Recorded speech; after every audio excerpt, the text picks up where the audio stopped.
花生米用陈醋泡上2天，作用真厉害，解决了许多人的问题和烦恼。祝福老一辈们留下来的土方法，既省钱又实用。大家好，我是鹏鹏。花生米很多人都喜欢吃，炒花生、炖花生或者煮花生。今天给大家介绍的这个吃法与众不同。首先准备一把花生米放在碗中，其实花生米也具有非常高的营养价值。当然，我们需要先将里面的这些坏掉的花生米给挑选出来，以免影响口感。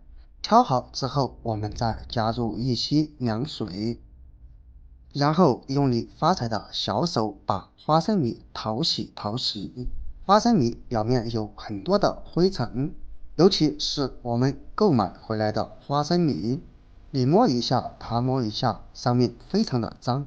所以在食用之前，我们应该将花生米淘洗一下。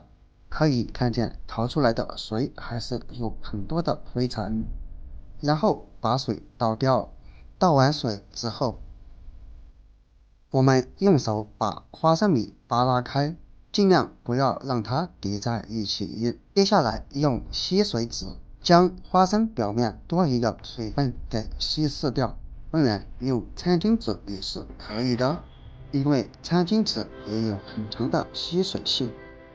因为我们淘洗花生米的时候用的都是生水，所以洗干净过后，我们需要将它表面的水分给擦拭掉。擦拭干净过后，你也可以把它在太阳下晒一晒。最后我们就得到了一碗这样干净无水的花生米。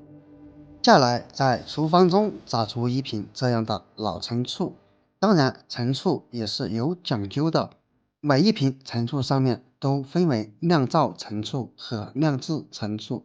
酿造醋与酿制醋原材料也是不同的，酿造醋一般用米酒或者啤酒发酵而成，而酿制醋在制作过程中加入了一定的糖等食材，所以口感微微偏甜，因此我们要选择酿造陈醋。然后把控干水分的花生米倒入一个小碗中，再把我们的酿造老陈醋倒入花生中进行浸泡。当然，醋的量和花生米的多少息息相关。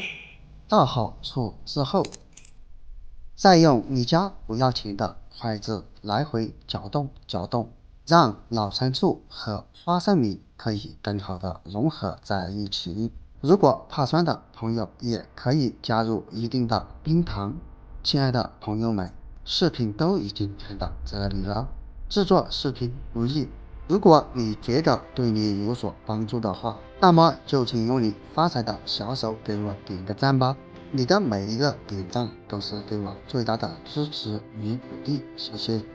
搅拌好之后，用保鲜膜将它包起来，这样在密封状态下浸泡的花生米不仅口感会更好，而且也可以防止醋里面的醋酸挥发在空气中。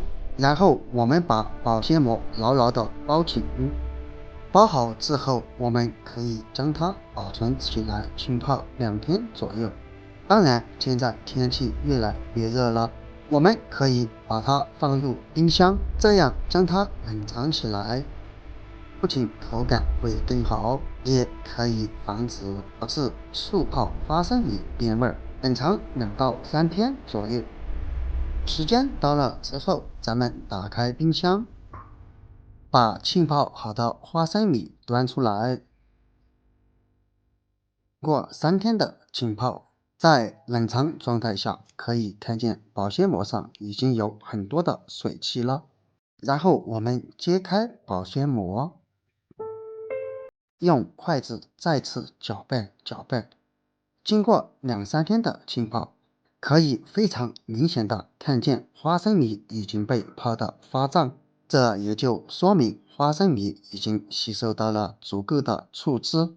不要看这个食材和制作方法都很简单，但是它的作用却一点都不简单。这个是老一辈们留下来的土方法，其中包含了他们的智慧与结晶。每天吃上几粒这样的醋泡花生，坚持吃上一段时间过后，就会给你带来大大的惊喜哦。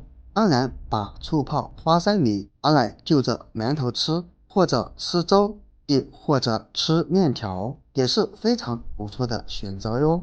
视频到了这里，相信已经有许多朋友知道了醋泡花生的作用了。那么欢迎在评论区留言分享出来。这里该说的不能说，你还知道花生米的其他吃法吗？小配方大作用。今天的视频就分享到这里了。如果你也喜欢吃花生米，就赶紧把视频收藏起来，试试这个方法吧。因为醋泡花生米这种吃法，有很多年轻人都还不知道，甚至都没有听说过。希望他们之后可以把视频转发出去，可以帮助到更多的朋友。本期视频就分享到这里了，我们下个视频不见不散，拜拜。